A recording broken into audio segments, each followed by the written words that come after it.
एकता का बल, पारिवारिक एकता। दोस्तों, आज हम आपके लिए लेकर आए हैं।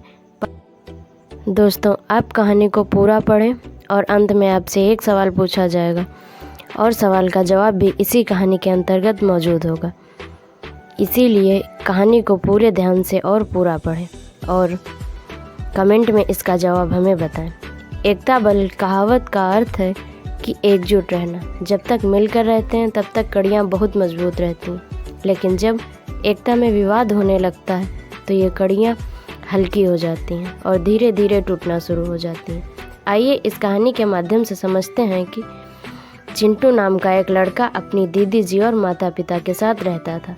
उसके पिता के एक और भाई था जो कि चिंटू के अंकल लगते थे। उसके परिवार में केवल 5 ही सदस्य रहते थे, लेकिन अभी सिर्फ 4 ही रहते थे क्योंकि चिंटू के अंकल उनके साथ नहीं रहते थे। क्यों नहीं रहते थे, इसका कारण कहानी के अंत में मिल जाएगा। लेकिन अभी तक चिंटू ने उनकी शक्ल तक नहीं देखी थी और ना ही कभी मिला था, क्योंकि आपस की फूट के कारण दोनों भाई को इतना दूर कर दिया गया था। दोनों कभी भी एक दूसरे की शक्ल भी देखना पसंद नहीं करते थे।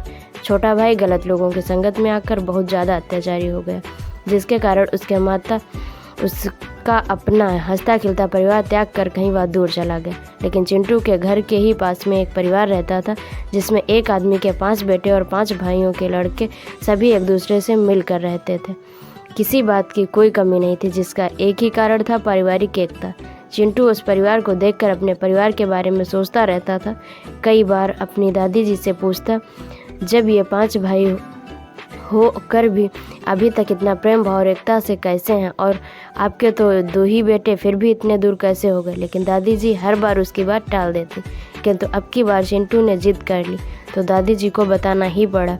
कुछ साल पहले जब अपना परिवार इसी की तरह हंसता हुआ था, लेकिन तेरे अंकल गलत लोगों की संगत में रहकर बदलने लगे थे।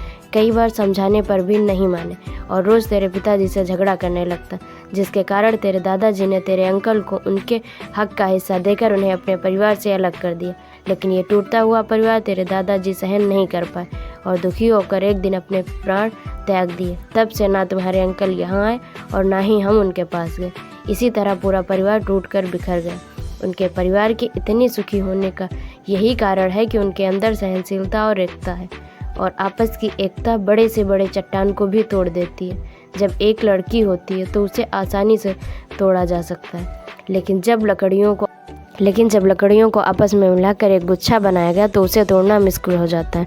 ठीक इसी तरह जब परिवार वाले मिलकर रहते हैं तो उनके बीच फूट डालना भी मुश्किल हो जाता है और उनका परिवार हमेशा फूलों की तरह खिलता हुआ रहता है। कहानी से सीख। दोस्तों, इस कहानी से हमें यह सीख मिलती है कि एकता में ही ताकत होती है, जो कितने भी बड़े और कितने भी कठिन काम क्यों ना हो। इसी एकता के जरिए हम उस कार्य को पल भर में कर सकते हैं। और पारिवारिक एकता एक परिवार के लिए बहुत ज़रूरी होती है। जब परिवार में आपस की फूट होती है तो हर कोई आकर हमें अंदर से गिरा जाता है और हमारे परिवार के ऊपर भेद कर जाता है। किंतु जब उसी परिवार में पारिवारिक एकता होती है तथा पूरा परिवार एक ही राह से चलता है तो उस परिवार का कोई बाल भी बांका नहीं कर पाता। बाहर की कितनी भी निगेटिविटी आती हैं वह हमारा कुछ नहीं बिगाड़ पाती। जड़ें तो हमारी ही मजबूत होनी चाहिए, फिर किसी की भी इतनी हिम्मत नहीं कि उस परिवार पर आंख उठाकर भी देख सके। दोस्तों, आज का हमारा सवाल यह है कि इस कहानी में जो चिंटू है उसके पिताजी के कितने भाई थे। आप हमें कमेंट के माध्यम से ज़रूर बताएं। दोस्तों, मैं उम्मीद करती हूँ कि आपको हमारे द्वारा लिखी गई आर्टिकल पसंद आया होगा। अगर आप इससे सहमत हैं तो इसे अपने सभी दोस्तों के साथ शेयर करें और इसी तरह की कहानियाँ डेली पढ़ने के लिए आप हमें सब्सक्राइब कर सकते हैं। धन्यवाद।